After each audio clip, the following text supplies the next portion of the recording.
দেখাইতে পারলাম না। একটা কাঁকড়া ছিল, কাঁকড়া কাঁকড়া তো সবাই চিনেন। নিরীহ হইল অনেক চালাক পানে। তো কাঁকড়াটা রেখে একটা ঘটনা মনে পড়ে গেল। মনে পড়ছে যখন একটু কই।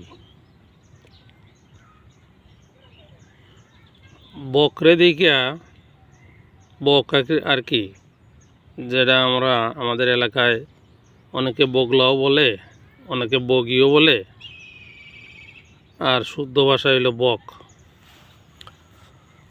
যাই হোক, বক তার খুব খিদা পেয়েছে, সে কাঁকড়াটারে খাবে। কিন্তু কাঁকড়ায় করছে কি, বকরে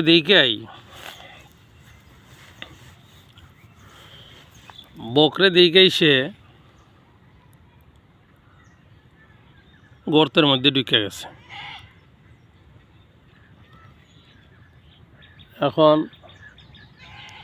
বকে চিন্তা করলো যে গর্ত থেকে ওরে বের করে খাবো কিভাবে। এখন সুন্দর একটা শ্লোক যদি বলি, সুন্দর করে যদি তারে আদর কইরা বলি, তাইলে হয়তো মনে হয় বের হয়ে আসবে। তখন বের হয়ে আসলে সহজে খেয়ে ফেলতে পারবো। তখন বকে কইতাছে, কাকরি মাকরি তুই বড় সুন্দরী, একটু বের হয়ে আস, তোরে নমস্কার করি। কাকড়া চিন্তা করলো, সব সময় চলাফেরা করি, কেউ নমস্কার করে না, ও হঠাৎ করে আমার এত সুন্দর করে নমস্কার করতেছে, তাহলে উদ্দেশ্য কি? তাহলে উদ্দেশ্য হলো আমারে ও খেয়ে ফেলবে। তাই সে কি করলো, কাঁকড়াটা অনেক চালাক ছিল, বুদ্ধিমান প্রাণী আর কি। তো সে বলতেছে, আজকে দিনটা মেঘলা মেঘলা ভাব, শরীরে উঠছে জ্বর, নমস্কার করলে তুই বাইরে থেকে কর। এর কথা হইল যে তোর কথায়, তোর পামে আমি বের হয়ে আসবো না, তোর উদ্দেশ্যটা আমি বুঝতে পারছি। তো যার কারণে কাঁকড়ারে আর বকে আর খাইতে পারলো না। তো জীবনে অনেক সময় বুদ্ধি থাকতে হয়। এই যে ইলেকশন আইছে, দেখবেন অনেক সুন্দর সুন্দর কথা কইতেছে, অনেক দলের সুন্দর সুন্দর ইশতেহার দিতেছে, অনেক সুন্দর সুন্দর প্রস্তাব দিতেছে। তো এইগুলা দেইকা বিবেক না খাটাই আবার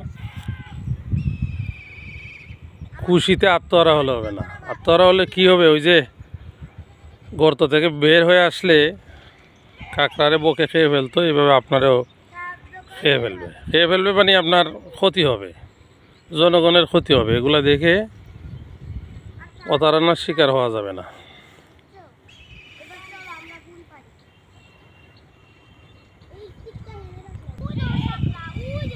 ভোট নেওয়ার জন্য অনেকেই অনেক ধরনের মিষ্টি মিষ্টি কথা বলবে, অনেক নেতারা বলবে, অনেক কর্মীরা বলবে, অনেক দল বলবে, দলের সমর্থকরা বলবে। কিছুদিন আগে ফেসবুক একবারে গরম করে লাইছে, দেশ গরম করে লাইছে। কি, জামাত জান্নাতের টিকিট বিক্রি করতেছে, মানে জান্নাতের টিকিট বিক্রি করে ভোট চাইতেছে। আসলে কয় না যে সব মাছেই গু খায়, আর লাইরা মাছের বদনাম যায়। জান্নাতের টিকিট কিন্তু সবাই বিক্রি করছে, কেউ যে কম তা না।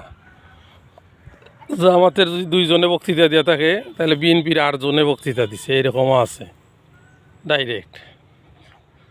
তো এটা হইলো একটা টেনশন আসছিল যে জামাত ইসলামের নাম ধইরা যদি প্রচার চালাইয়া ভোট নিয়ে আনে, এই একটা টেনশন থাকে আর কি। জান্নাতের টিকিট নাকি বিক্রি করে দেয়। আসলে তো জান্নাতের টিকিট বলতে কিছু নাই, এবং ওরা কোনো কার্ডও বানায় নাই যে কার্ডের মধ্যে লেখা আছে জান্নাতের টিকিট, জামাতে ভোট দিলে জান্নাতের টিকিট পাইব। কিন্তু ইদানিং ফেসবুকে ঢুকলেই 2টা কার্ড দেখা যায়, একটা নাম হইলো ফ্যামিলি কার্ড আর একটা হলো কৃষক কার্ড। এগুলা কিন্তু ছাপানো কার্ড, লেখাই আছে ফ্যামিলি কার্ড আর কৃষক কার্ড। এইরকম জান্নাতের কোনো কার্ডের কোনো টিকিট কিন্তু বাইরে নেই। তো ওইগুলো এক ধরনের লোভ দেখানো আর কি। লোভ দেখানোটা কি, যেমন এগুলা শুনে মানুষ যাতে খুশি হইয়া ভোটটা দেয়,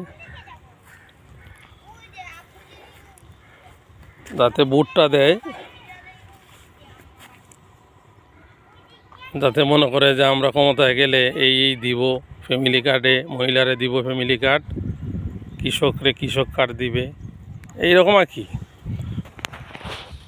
ভোট নেওয়ার জন্য মিষ্টি মিষ্টি কথা, ভোট নেওয়ার জন্য যে পলিসি করা দরকার সেই পলিসি, এই আর কি। যাই হোক, ভোট নেওয়ার নানান ধরনের কৌশল আর কি। তো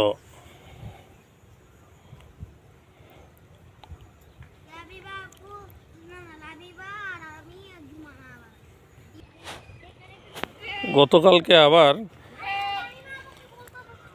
ফেসবুকে দেখলাম এক লোকরে কইতেছে এই যে ফ্যামিলি কার্ড নেওয়ার জন্য ফ্যামিলি কার্ড, বাবা আমার দরকার নাই। কেন দরকার নাই? এর আগের বার বিদ্যুতের কুটি নিয়েছিলাম, বিদ্যুৎ পাই নাই, এবার ফ্যামিলি কার্ড নিয়ে যে এই যে সুবিধার কথা বলা হইতেছে এগুলো পামো, এটার গ্যারেন্টি কি?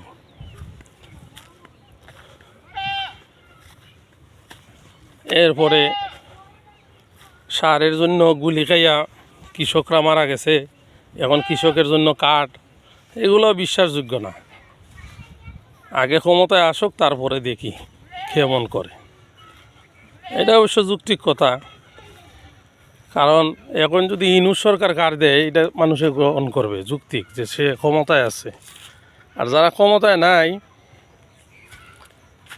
এরা জান্নাতের কার্ডই হোক আর ফ্যামিলি কার্ডই হোক আর কৃষক কার্ডই হোক, যাই বলুক না কেন, এটা যেহেতু এখনও ক্ষমতায় আসে নাই, বিশ্বাস করার মতো এত যুক্তিসঙ্গত কারণও নাই। বিশ্বাস করতে গেলে আরও সময় লাগবে, আগে ক্ষমতায় আসুক, তারপরে দেখা যাক সত্যি সত্যি হয় কি না।